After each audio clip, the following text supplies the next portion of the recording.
جو بھی کوئی انسان اسلام پہ بات کرتا ہے اسے خاموش کروا دیا جاتا ہے۔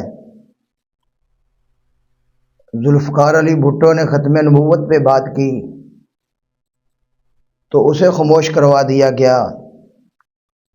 اور حتیٰ کہ ذوالفقار علی بھٹو نے جب ختم نبوت کے بل پہ سائن کیا اور اس دن اس نے یہ تاریخی الفاظ کہے تھے کہ لوگوں میں نے اپنے موت کے پروانے پہ سائن کیے ہیں، تو یہ بات سچ ثابت ہو گئی، اسے خاموش کروا دیا گیا۔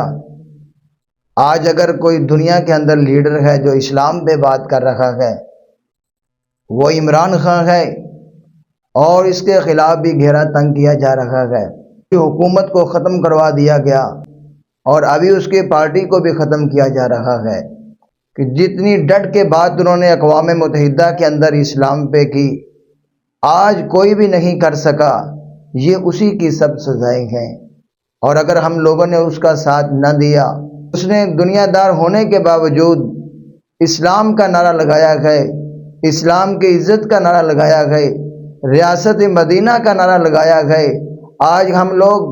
اس کی نفی کر رہے ہیں۔ اس نے اسلام کی سربلندی کا نام تو لیا ہے نا، اس نے کوشش تو کی ہے، اور ایک آدمی جب کوشش کرتا ہے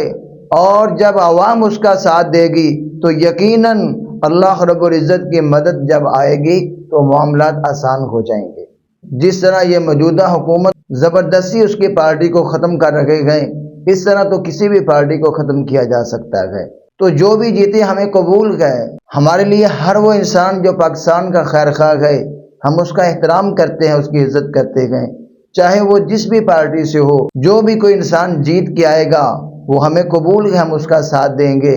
لیکن اس طرح کسی کی پارٹی کو ختم کرنا،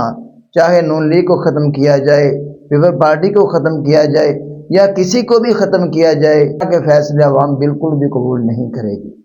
ایک ایسا انسان جس نے اسلام کا نعرہ لگایا گئے، ایک دنیا دار انسان ہونے کے باوجود بھی اسلام کی ترجمانی کی گئے، تو ہمارا بھی حق بنتا ہے کہ اس کا ساتھ دیا جائے۔